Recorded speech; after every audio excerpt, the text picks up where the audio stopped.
Well, welcome to this KPMG Africa Conversation Series, coming to you live from the Wild Coast Sun here in the Eastern Cape, where the KPMG Africa Partners Conference is in full swing. For the next hour, we'll be focusing on executing strategies across the African continent. And of course, we are also joined by our international audience through webcast. So welcome to you as well. The title of what we'll be doing for the next hour, Been There, Done That. And joining me in studio, Michael Andrew, who is the Global Chairman of KPMG International. We're joined also by Peter Stauder, the CEO of Tongaat Hewlett, Leslie Marsdorp, who's the President, Bank of America, Merrill Lynch, Southern Africa. Marlon Shekwenda is the Managing Director of Carlyle Africa, and Kumo Shoinwane is the Group Chief Strategy, Merger and Acquisition at the MTN Group. Thank you all for joining me. Let's start, Michael, with your Africa strategy. KPMG has spoken extensively during this conference about the One Africa strategy. You're executing that, you're in full swing. What is the overall mandate at this point? Well, the overall mandate is to be number one or two in Africa.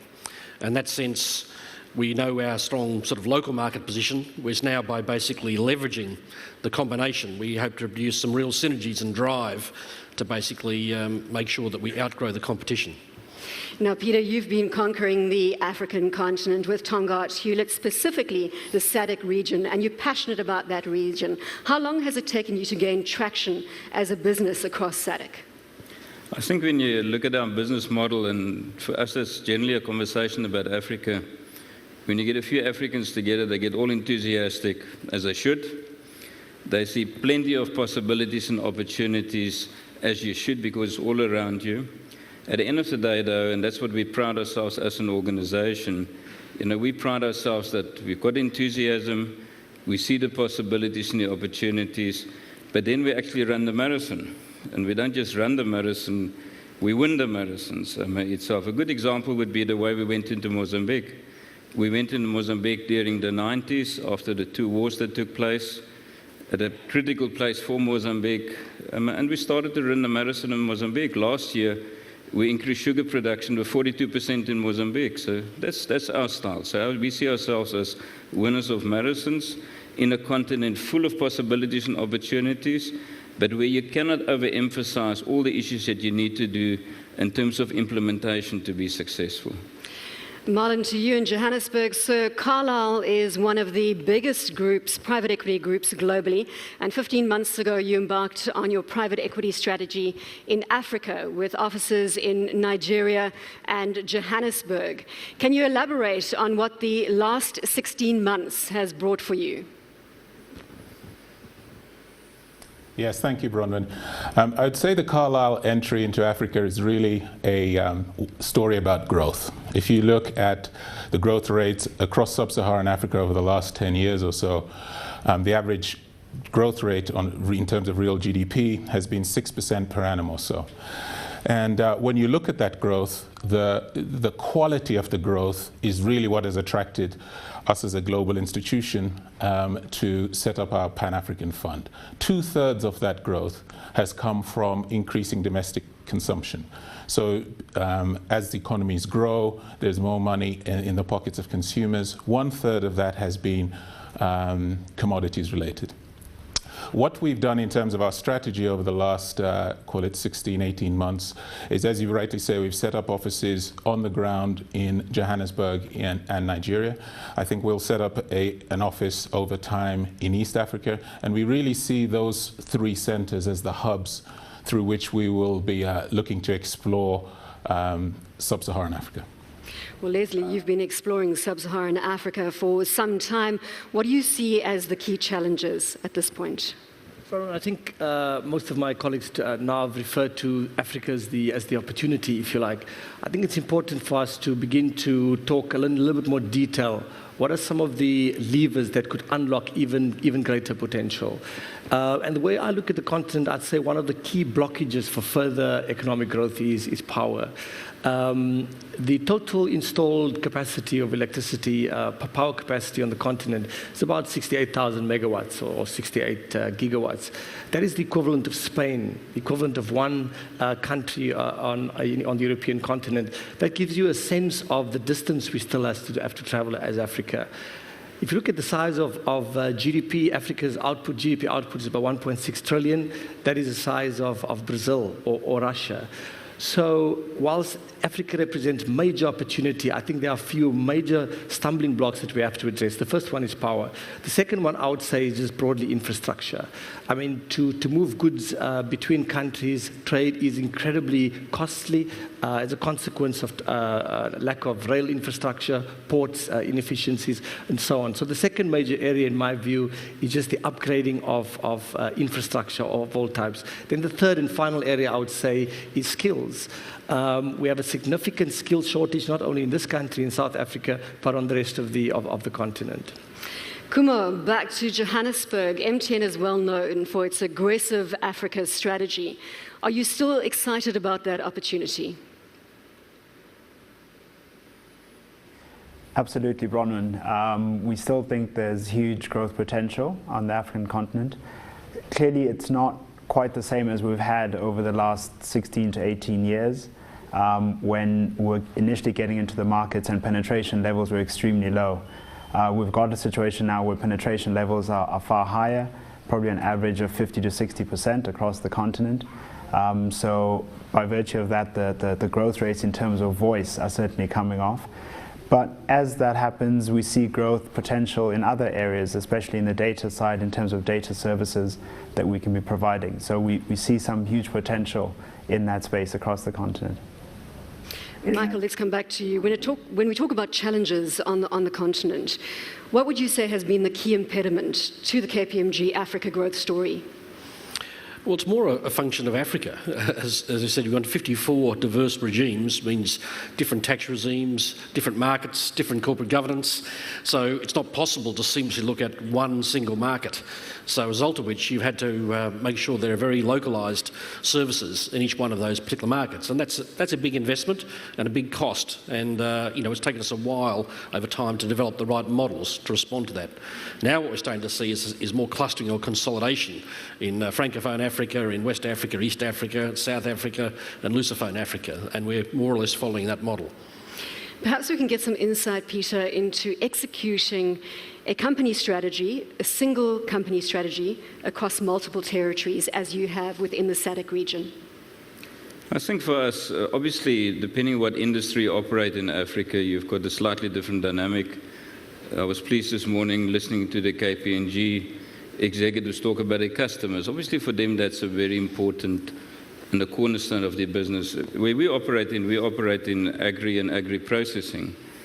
And in that particular area, you operate in rural communities. And you really learn that when you want to operate in Africa, there's always this buzzword that says create stakeholder value. People like to say it sounds nice. But what does it really mean? And who really are your stakeholders in your business? So we learned over a long period of time today that when you operate in different countries, you need to tune into the community issues, for example, where you operate in the rural areas. You can't treat a community the way you treat another corporate. In another corporate, you can go to the board, you can go to the CEO. It's a very different interface to understand communities and how do you interact with them. When you interact with communities, you have to interact with the government because you're partners there. Vice President Majura and myself, we are patrons of a big private farmer grower scheme in Zimbabwe. She talked about a tripod there. But if you don't get those elements right in our industry, for example, you can't make progress. Because if you can't get the community on your side, you battle. If you don't get the private grower on your side, you battle. So what I've found going through all our expansions where we do very well, by the way, in all these countries, we're today the largest single employer in Zimbabwe and we're the largest single employer in Mozambique. That's a good track record. But to do that, you've got to realize, like any good implementation, it is multifaceted. And in that multifacetedness, you've got to deal with all the underlying issues. and work with all your stakeholders. I would say that's the one big lesson we've learned over the last 10 years. Leslie, earlier in today's session, I borrowed from a quote from a member of the World Bank who said that the Africa train has left the station. You need to be on it or you risk becoming irrelevant. Do you think that there are a number of companies out there that stand that risk, that aren't taking opportunities of the Africa story? Absolutely, Bronwyn. I mean, I've got little doubt that every major multinational out there, and I should emphasize not only in natural resources, but every major multinational is looking at Africa in a very different light today. One of the interesting statistics, and there were a number of statistics flashed on the screen earlier this morning, that I saw a week ago was the UN projections on population. Africa at the moment, we've got just over a billion people, or some say just under a billion people, but we are projected to have 3 billion people by 2050. What that means is that Africa will in fact have the largest workforce in global terms by 2050. Now, just to put that a little bit in perspective, because these are large numbers, by 2050, India is projected to have 2 billion people. China, on the other hand, which at the moment, as we know, is the largest country, will peak at 1.4 billion by 2020 and start declining. So any company that is involved in consumer, in retail, financial services, I mean, Africa is really the growth Can you story. categorically say 10 years from now, Africa is going to be bigger than China? Not 10 years from now, but certainly all the projections from the United Nations who do all these studies suggest that by 2050, we will be 3 times the size of China. Well, there you go. The stats are being bandied about aggressively. Marlon, let's go back to you. And going back to your 16-month strategy on the continent, East Africa must be a key region for you in the next phase of your rollout. Which country are you targeting? I would assume it'll be Nairobi from a Kenya perspective. And further, are you relatively cautious? Because we have seen some South African companies failing spectacularly in the East African market, and case in point would be SAB. Yes, I'd say East Africa is a crucial market for us, and it's taken a lot of our focus over the last 16 to 18 months or so. I think it's one of the more integrated markets on a Pan-African basis, and that's certainly how we look at it. I think when we look, as I stated earlier, one has to be very careful when one talks about Sub-Saharan Africa, because you are talking about many different countries, and so you need very specific countries, very specific strategies by region and actually by country. So it varies hugely. So while I think the macro numbers are very good and very positive, and they're very good tailwinds, one has to be very specific and very focused, almost on a country-by-country basis. Specifically within East Africa, I wouldn't say that we prioritize one country over another. I mean, typically as investors, we will look to the larger economies. The largest economy in East Africa is clearly Kenya, so that's a key focus for us. But equally, Tanzania, Uganda, and some of the other countries are as important for us. Kumbo, MTN is obviously focused, or the focus on Nigeria is what analysts say leaves the company with the rating that it demands at the moment, in that there is huge growth potential in that territory. Now, it's big. Nigeria is already big in the life of MTN. Is it, however, from your perspective, are you just scratching the surface at this point? So the potential growth is enormous. If one looks at Nigeria, absolutely the growth potential is enormous. We sit at penetration levels only of about 50 to 60% in Nigeria. So clearly there's still significant growth potential there. Going into rural areas, we're obviously still a large player, a very large player in Nigeria, and we've got pretty extensive coverage. But there's still scope to grow in a number of the rural areas in particular, and increase the growth potential in some of the urban areas as well. So our view is that there continues to be very significant growth potential. It's the largest market in Africa. It will be very soon be the largest economy in Africa in a number of years, I suspect. So it's definitely a very important market for us, and one that we focus on very strongly. Peter, if we can bring the conversation back to you, if you look at the trends across the continent in terms of themes, growth opportunities, much has been said about the resource opportunity, also about the ICT environment, as obviously MTN is just bearing testimony, also the consumer story, but agriculture is now taking center stage. Are you going to be riding that wave as Tongaat Hewlett? Look, I think, first of all, the pace of agriculture in Africa will be slower. The potential is even bigger than in some of the other industries. What you have to recognize, though, to do well in agriculture and agri-process, you have to pull a huge stakeholder base with you. And sometimes you need the readiness in that stakeholder base to really make the progress. And if you run ahead of them, you have a problem. And that's why in Africa there's a lot of effort being put into agriculture. But people don't sometimes understand the basic practical things you've got to get behind you to make the next step. When you do that, you can make enormous progress. In the last year, we've had a model, for example, in Zimbabwe, where we've established more than 4,000 hectares for the farmers. But sometimes these things are very basic. There was a television investigative report in Mozambique the other day. And he interviewed the one Mozambican cane farmer. She farms about a hectare for us. When I say for us, she was complaining she was very bitter. She was very upset. She said, Tongaat Hewlett pays me per hectare. When I interviewed our country head in Zimbabwe or in Mozambique, and he's very passionate about Mozambique, he was asked, do you pay per hectare? He says, no, we pay per ton. And he got very angry at this lady. But what was happening is the conversation between stakeholders in a different space. She was actually farming, for example, 1,000 hectare area where there's an association for all the small-scale farmers.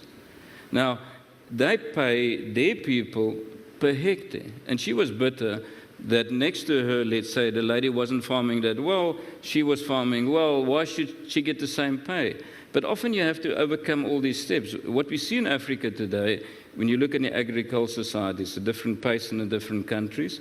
But in all of those, there's a possibility today where government, NGOs, the small-scale farmer, and the corporates who can tune into the dynamics of that country can make really substantial progress. Because it is the one part in the world where there is still a lot of water, there's a lot of arable land, and there's plenty of opportunity for growth. Michael, are your teams positioning themselves around the agriculture opportunity as well as oil, gas, the ICT, and the consumer story?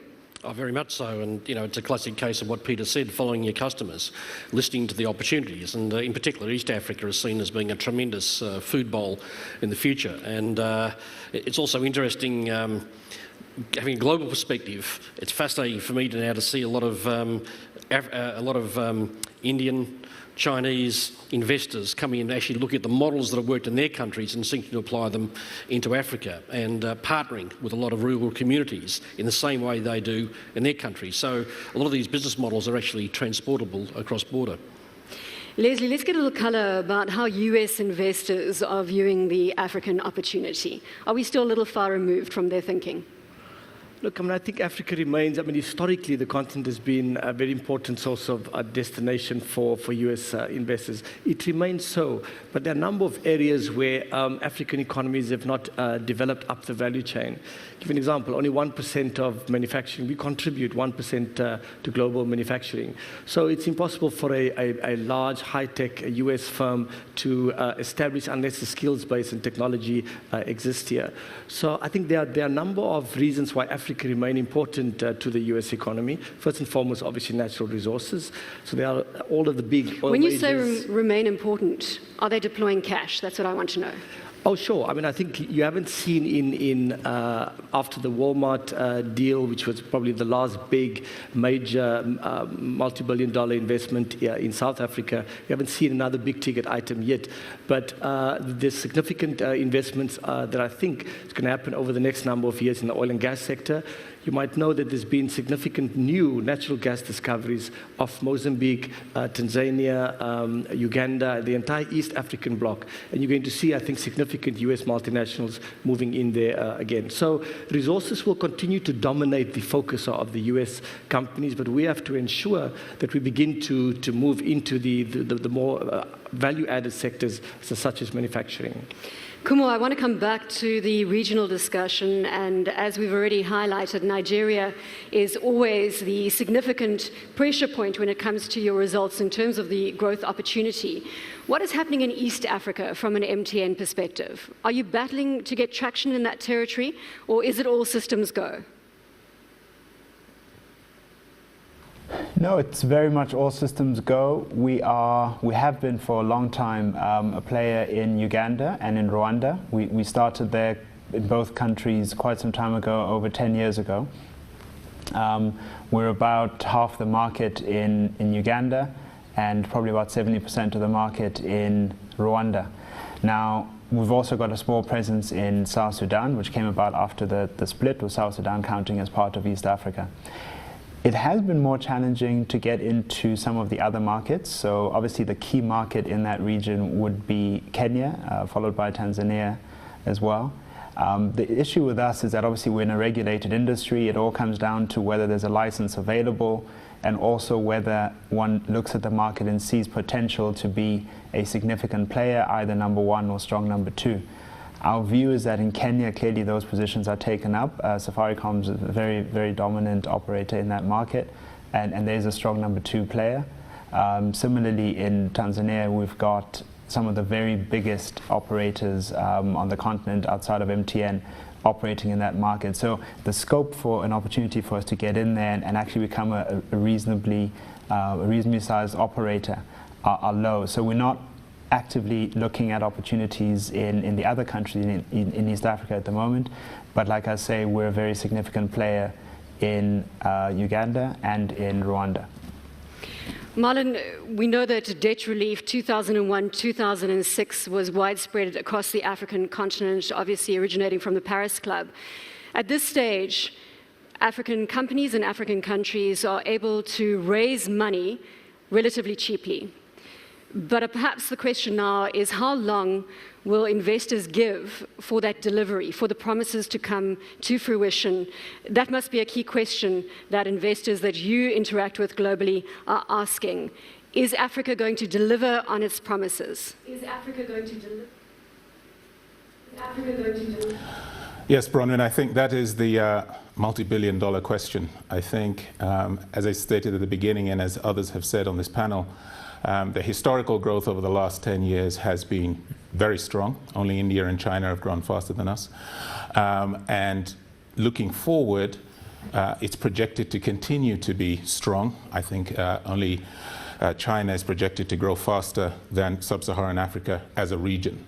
But what you say is absolutely right. I think there is a clear gap between perception and reality when it comes to risk and when it comes to investing in Africa. Clearly, there is risk on a Pan-African basis, but the question is the risk as high as investors on a global basis currently perceive?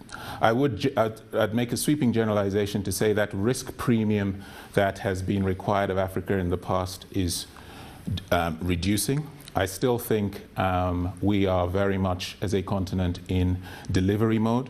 I think there are, when you speak to international investors, there's a lot of interest in the Africa story, but there's also a lot of caution.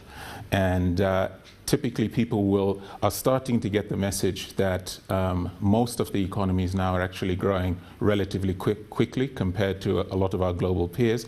But there are still one or two countries that cause international investors room for pause and room for thought. I do think that that will change over the next 5 to 10 years, but it's very important that the strategies that we currently implement and those of us on the ground working on a Pan-African basis really do deliver for our investors over the next 5 to 10 years. So to borrow from Fed Chairman Ben Bernanke, can I use the term cautiously optimistic? Investors are cautiously optimistic over the African continent at this point. It's still with you, Marlon, but I'm going to move quickly to Michael. Absolutely right. I'm going to move to Michael in terms of whether those strategies, the strategies that you are deploying, you're seeing the returns coming to the fore. We are, and it was interesting just listening to Leslie talk about, the power and utilities and talk about infrastructure and, talk about the financial services capability. And what we've tried to do is measure pretty much, we know at what stage the economy starts to require the sort of consulting services we have. And the art for us is to make sure that this capability is on the ground ahead of the particular wave. So in countries where we have relatively mature markets, the returns are quite easy to demonstrate. But in the startups, there's a lot of investment that's actually required to get your core capability on the ground, to have delivery models which actually can take your intellectual property that you've developed overseas and bring it and then adapt it to that marketplace. So we're certainly seeing growth, but we'd like to see more in terms of margins, which is natural in terms of where this is as a developing set of nations. Peter, I come back to the success story that you've created in the SADC region, and now that you've conquered that territory, what are your aspirations beyond SADC? Look, I think, first of all, we've still got an enormous opportunity in this region. We sit as a company with 2.5 million tons of sugar capacity. We're only producing 1.3 million tons. Now, the gap between the 1.3 million tons and the 2.5 million tons is all in the area of the farmers. So you can see that marathon that we're running with the farmers, our own farming, with the government, with private farmers, how important it is. That extra million tons of milling capacity we're not using is more than $1 billion, by the way, in terms of investment itself. At the same time, we're moving out. What we've learned, you asked earlier the question about risk. Many people in Africa confuse risk with poor execution. So they try to do something, then they copy what they've done somewhere else in the world. And they haven't tuned into what are the local dynamics, and to be successful, how do you do it well? Then they make some basic mistakes. Then they say it's a risky place itself. So again, against that paradigm, we as an organization, while we're running in SADC, we are cautiously exploring and getting to know a lot more of the other African countries. We know, for example, Nigeria is a place where people are still importing starch and glucose, which is a great cassava and maize growing area, and it's got a great growing conditions for cane. So we know all those possibilities are there, but we know there are a few steps to do to eventually execute it well. You're watching the KPMG Africa Conversation Series, coming to you live from the Wild Coast here in the Eastern Cape, where the KPMG Africa Partners Conference is in full swing. We're examining the execution of African strategies across the continent, the title being Been There, Done That. We're taking a short ad break. We'll see you on the other side.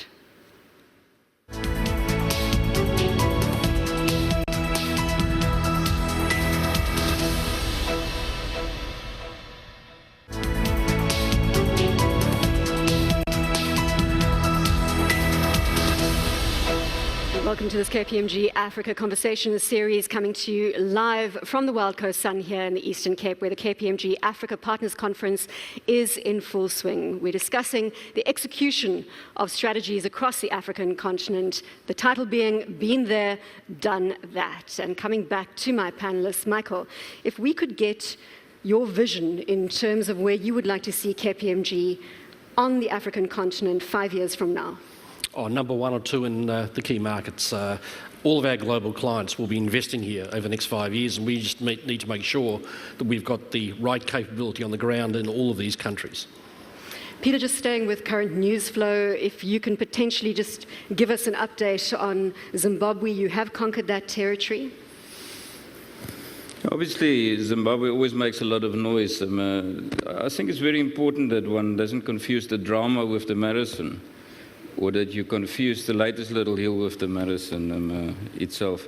Zimbabwe in many ways is a good place because people, they like to discuss issues which actually are topics throughout Africa, by the way, itself. Clearly in the whole of Africa, one of the big debates continues to be, what is the economic model that's got to evolve for Africa? And that debate will continue, and you see it a little bit in Zimbabwe.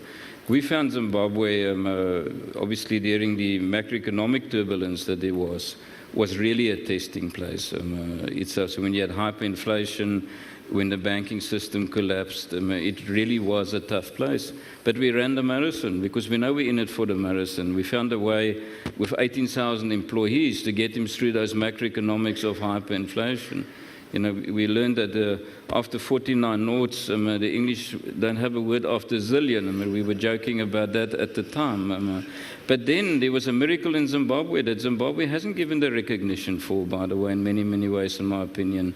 How a country in a relatively short period of time, from a December where the banking system had collapsed, to 4 months later, had re-established its macroeconomics by and large, and got it back into a sound footing, which was quite a remarkable story if you follow economic theory in the world itself. And that is typically the Zimbabwean story, that you sit with a country with enormous skills, with enormous enthusiasm, with enormous potential, and when you have serious private conversations there, by the way, we have very good conversations. And I've got no doubt that Zimbabwe could well be one of the countries in Africa that's really going to push the other countries in terms of performance.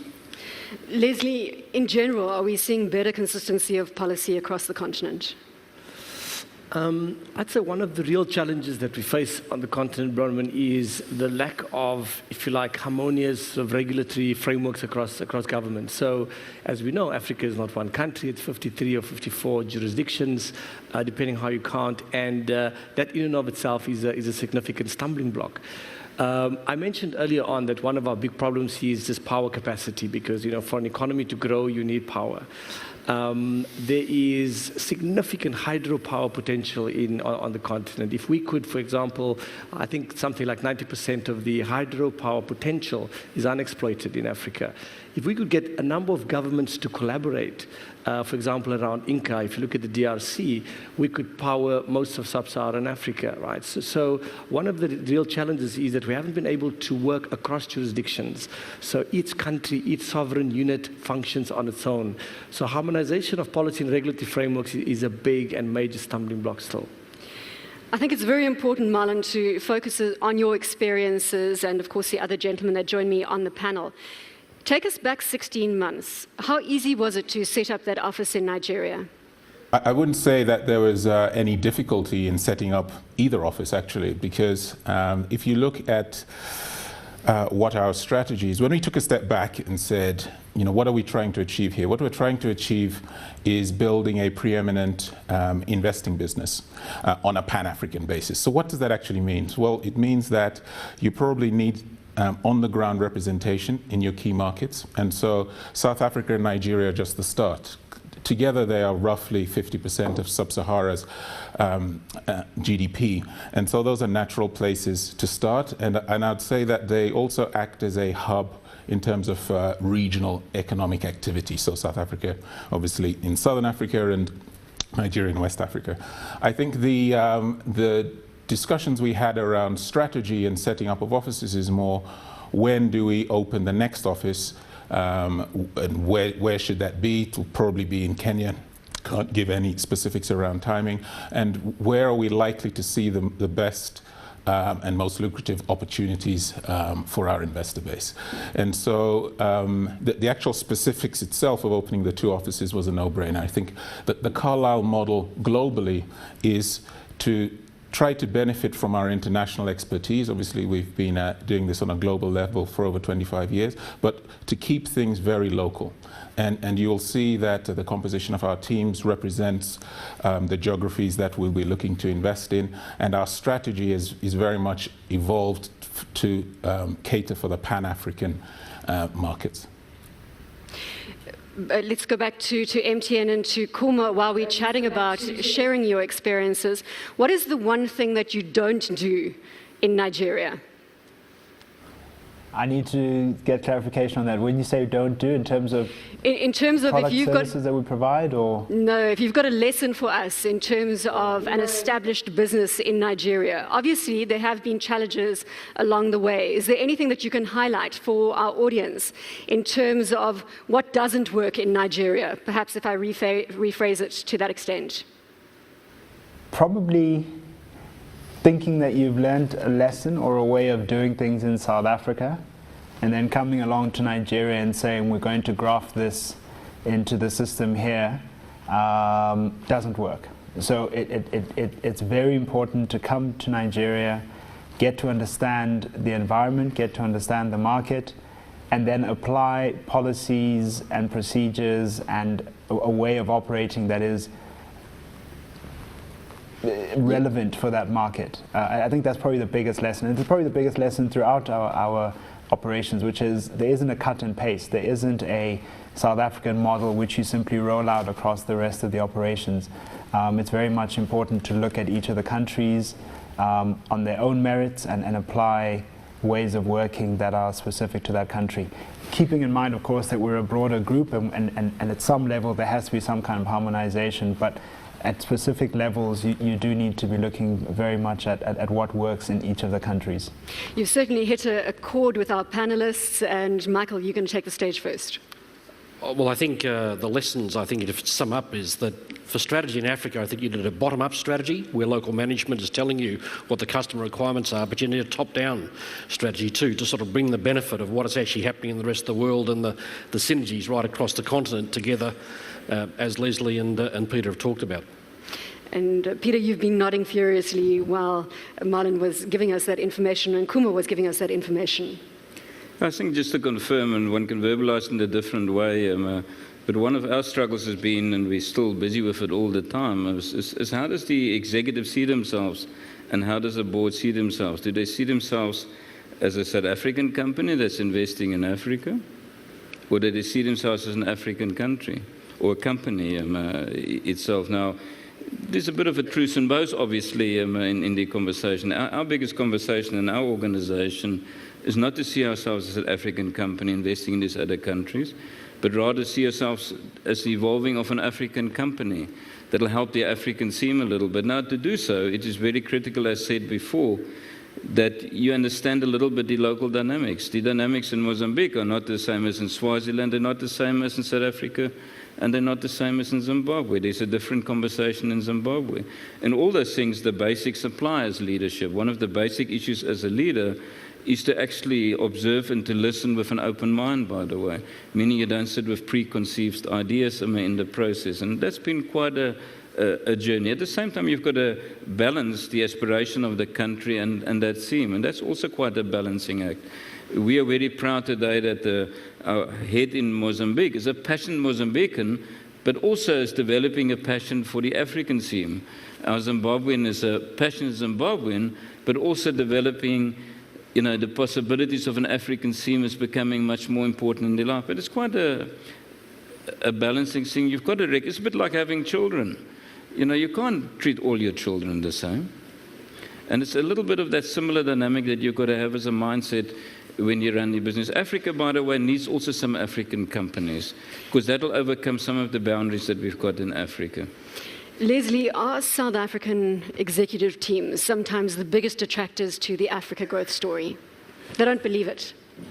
Well, I'd say that over the last number of years, especially since the early 2000s, when the Africa growth story really started to kick off, I think it was mainly sort of in retail and then it moved financial services. I think now it's pretty much established that for a South African company to globalize, to move out of South Africa, the most natural place is the rest of the continent. So I think that sort of skepticism, Bronwyn, is a thing of the past. I think it's pretty much embedded now in the strategy of most companies. But just to add to what Peter and Michael has said on this issue of what works in different countries, I think we still very much see ourselves in terms of our identity within national boundaries. Earlier on, the head of KPMG in Nigeria referred to his partners as, the African partner who happens to be Nigerian. We don't see ourselves like that. I mean, maybe one day, as we develop a greater consciousness about the continent. I mean, in Europe, people do see themselves as European, right? European maybe second, Spanish first. But I think that time will come as the continent rises in confidence and rises in prosperity. Peter, can I get you just to take that discussion piece further? Look, I always say in life or in a company's life, you've got a certain space that you can work in. I think KPMG, with the One African theme as we saw today, is a great space. There are very few companies that have got a footprint in Africa like KPMG's. We've got that footprint, but then you've got to play out that role. So take, for example, what was said earlier on about regulatory frameworks. There's no doubt in my mind that the countries battle sometimes in the energy field with regulatory frameworks. True, because regulatory frameworks are not easy. You want to create a platform for long-term investment, but you also want to make sure that your regulatory framework to do so sticks there for 10, 15 years. Not an easy challenge. Reality, though, is, as we talked about energy, the better regulatory frameworks for SADC and energy would be regional regulatory frameworks. A simple example, but as a one-liner, would be the following. This region, by the way, has got ample water and ample agricultural land. It wants to kickstart its rural areas. If it today had the same blending regime of sugarcane to ethanol like Brazil's got, 1.8 million people in SADC would have been employed in the direct employment of the ethanol regime. But to get to the ethanol regime, the market is in SA. The neighboring countries, which actually got the agricultural land, are next to it.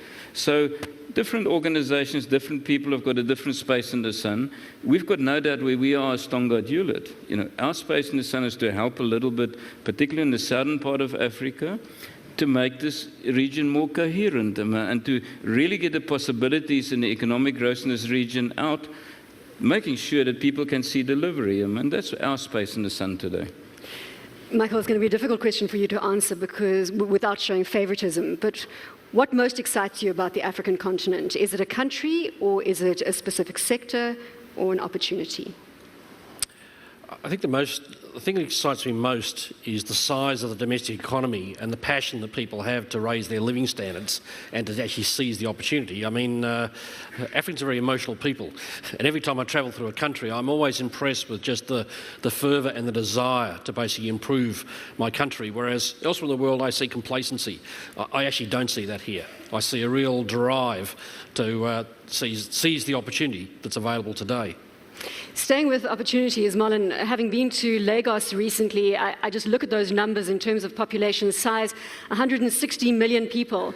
And the reality is, if you focus on that consumer story, there are only 4 shopping malls on the ground in Lagos. Surely that must be a hot opportunity for private equity players? It certainly is an opportunity for private equity on a pan-regional basis, not just in a Nigerian basis. I think if you speak to most private equity professionals who are practicing across the continent, but also more broadly across emerging markets, what they'll tell you in terms of general trends across emerging markets is the emergence of the consumer and the consumer having more money to spend. And specifically around Nigeria, you're absolutely right. When you look at the size of the country and the size of the population and then the growth rates that Nigeria is currently experiencing, you then ally that to the infrastructure. And I completely agree with a lot of Leslie's points around infrastructure. The biggest single challenge in my view, that to growth in Nigeria, but not just in Nigeria, again, across a lot of the countries that we cover, are infrastructure bottlenecks. And I think what you're referring to there is exactly that.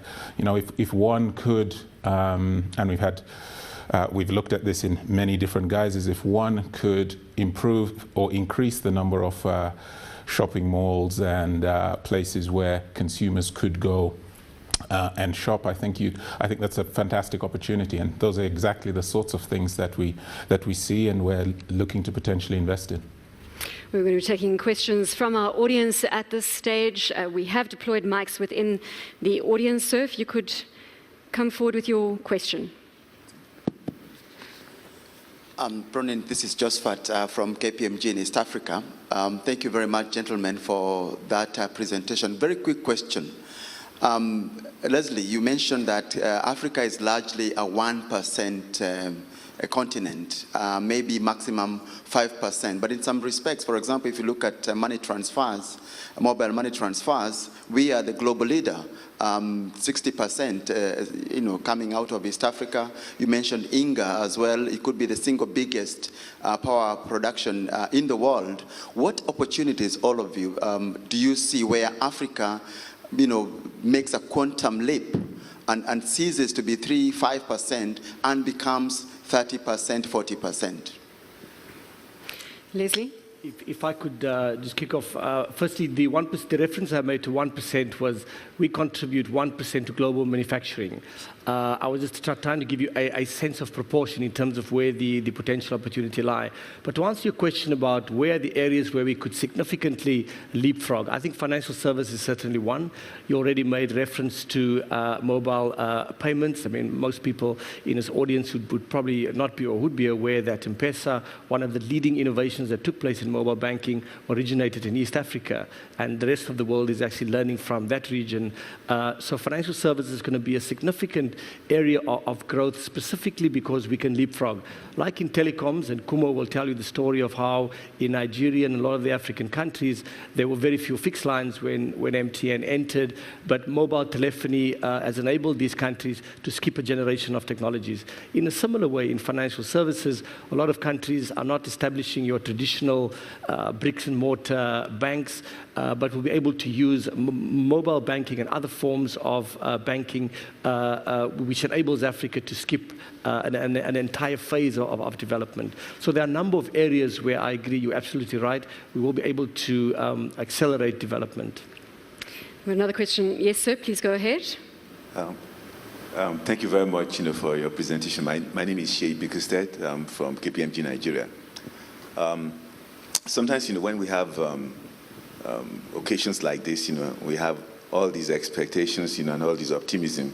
Sometimes it's good to take a step back and have a contrarian view. Maybe not a contrarian view, at least express something a bit contrarian, and say to yourself, I mean, what can rise out of the woodwork, and bite us? And I'd like to address my observations and questions to both Leslie and Peter. We've talked a lot about growth in Africa, and we've talked about 6%, 7%, 8.5%, and things like that. So we recently did an exercise in which we took a look at this, GDP per capita. And surprisingly, the countries that came to the fore in Africa, the first country was Equatorial Guinea. Then you had Angola. Then you had Gabon. And you take a look at that and you say to yourself, one has to be a bit cautious about this, because then you're taking a look at those, in those countries, you're taking a look at the distribution patterns, and you're saying, oh yeah, sure, we have wealth, we have growth, but do we have development? Because this wealth, and this growth, are concentrated in a few hands, And my issue then, basically, with regard to going forward with Africa is this, is that if we don't resolve that, then this is something that can come to bite us in the future, And I'm a bit worried about that. The second question I want to address, basically, and also have you guys answer it, is the issue of, you take a look at some African countries. I take a look at Upper Volta, I take a look at Burundi, I take a look at Lesotho, Swaziland, and I say, look, can this country really make it on their own? Which is why the issue of the integration, the economic integration of Africa becomes, extremely important, And in this area, probably the people that can resolve it for us, are the politicians.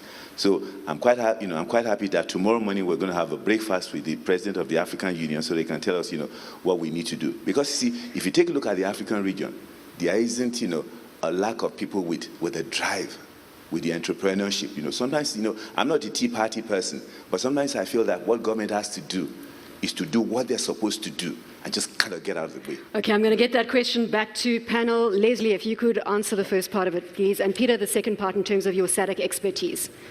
Shay, I agree wholeheartedly with you. I think the often economic metrics are sort of misleading.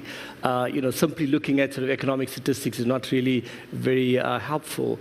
In fact, in the early 60s, Africa also experienced a spurt of growth, but that quickly sort of fizzled out as a lot of these countries embarked on some rather short-sighted policies, for example, nationalizing mines in the case of Zambia and other respects. One of the things we haven't spoken about, any of us in this discussion to date, or we've not been asked yet, is about government, because government and the public sector are not represented here. But I think there is this big C word called corruption and inefficiencies in public sector, which we have to talk about because it impacts very much on economic performance, right? So unless we are able to transform the way we look at the public sector, I think we're going to be sitting with this problem of ascribing the problems to government. We have to, I think, be in a position where we can inspire young people to not only want to go and work for KPMG when they qualify as CAs, but want to go and work for the revenue services in their respective countries, or want to go and work for the departments of finance in their respective countries. So I agree wholeheartedly with you that we can only do so much as the private sector, but we need much greater, much closer collaborative partnerships with the public sector in order to solve these bigger problems of inequality which you made reference to. Peter, if we can go to the SADC question, Lesotho, Swaziland, can they make it on their own? Look, I think first of all, when we talk about economic growth in Africa, sometimes it's useful to make a split here. And if you take out oil and you take out natural resources that are exported out of Africa, that's got a certain dynamic. It's got a lot of benefits, obviously, because there's a huge flows, there's foreign direct investment flowing in that area. There's definitely beneficial trickle, I would nearly call it, maybe I'm a bit unkind, towards the continent of those sort of investments. But essentially, there's another picture about economic growth that has to take place, which are all the other industries that are not now extracting industries. They're not taking oil out or taking resources out. Those, by the way, ultimately, is what governments and people should exercise their mind, how successful you are in those businesses. Even some of if you look into the Middle East where they extract oil, you just look at Dubai, you see how people are exercising their mind beyond oil. What will there be in the process? And that journey, by the way, on this side, it's got relatively few corporates that operate in them. Sometimes even governments in Africa concentrate a lot on this side, but concentrate, in my opinion, too little on that side. And it'll be useful if all of us shift a little bit towards this side. Agriculture, by the way, when you look in many countries in Africa, we talk agriculture, but when you look at what money actually flows to support agriculture, it's very little. And it's the backbone of many of the economies and many of the possibilities. Manufacturing is the same issue. Occasionally we talk about adding value to our mineral resources, but the manufacturing sector is still low. Obviously, the consumer that's starting to develop from this side, is kickstarting a lot of industries. Telecoms, etc., are kickstarted in many countries from that side. But one mustn't, and then if you look at Lesotho and Swaziland and those smaller places, and in many other African countries like that, if they don't have these natural resources, they battle on this side. Michael, you want to give us a little more colour? Just two very quick comments, Bronwyn. The first one is, clearly, I think one of the key success factors in a successful society is equal opportunity. And you only have to look north to the Arab Spring or in South America to see when you get a concentration of wealth in a few that is highly detrimental to the economy and a recipe for social unrest. The second comment I wanted to make was in relation to the corruption point that was made. And I think we talked today a lot about being successful in Africa. I think one of the key things is to think also about what is in the minds of the foreign investors. And the whole business ethical ethos has changed dramatically in the last 2 years. And whether it's regulatory concerns around corruption or just really business reputation, dealing in Africa these days, the major multinationals, the global investors, are going to be very pure. They're going to deal with highly reputable organisations, and they're going to want to have audit trails and techniques that actually prove to their shareholders and stakeholders that they are going to be responsible corporate citizens. We need to factor that into the way we do business in these countries. Marlon, my director informs me that you were nodding wildly in agreement with what Peter Starter was saying just a moment ago. Would you like to share your thoughts? Yes, I mean, I agree 100% with what Peter was saying. I think it's very, very important that we develop, and what we've seen over the last 10 years is this emergence of the consumer. That's a very, very important macro trend across the continent. I think a lot, and to tie into what Martin was saying, a lot of the problem, I think when you talk to an international investor who's thinking about either investing in Africa in any way, shape or form, one of the couple of things that they say. Number one is corruption, which Leslie talked about, and number two is natural resources. And I think it's very important that we start to move away from natural resources, be they oil, be they copper, be they platinum, etc., and develop other parts of the economy. And what does that actually mean? What it means is that we need to broaden and deepen our skills base and our experience base. And I'd say that's one of the biggest single challenges that we face Marlon, across the continent, I'm cognizant of investing time. in companies or trying to develop and grow companies. Marlon, I'm going to interject there. I'm cognizant of time. We've got 1 minute till the end of the show. And I just want to go through everybody's thoughts on a last point in terms of the been there, done that theme. Take your biggest lesson that you've learned in executing your Africa strategies and share it with our audience in just a few words. Michael, if I could start with you. It's critical to have strong local management. Short, succinct, and to the point. Well done, sir. Peter. Execution is possible when you bring all the stakeholders together with you. Leslie. I think making sure that you have the sort of regulatory side sorted is very important. Marlon, the most valuable lesson learned from your side? Strategy is absolutely crucial. The strategy and how you execute that strategy is very important. And Kumo, finally to you, sir. Let's get your thoughts on what is most significant in terms of what you have learned in executing strategy across the African continent from an MTN perspective. Probably two things. One is the point I made earlier about having tailored solutions in each of the markets where you operate and making sure you address specific issues directly. And probably second is this point about local partners. We haven't spoken about local partners today, but it is an important part, I think, of MTN's success story, that you ensure that you have people on the ground who understand the local environment, who can help you to traverse some of the local challenges. I think it is important. Thank you all for joining us for this KPMG Africa Conversation Series, coming to you live from the Wild Coast here in the Eastern Cape, where the KPMG Africa Partner Conference is in full swing. We've been discussing, been there, done that, with those companies that have executed clear, succinct strategies across the African continent. Until next time.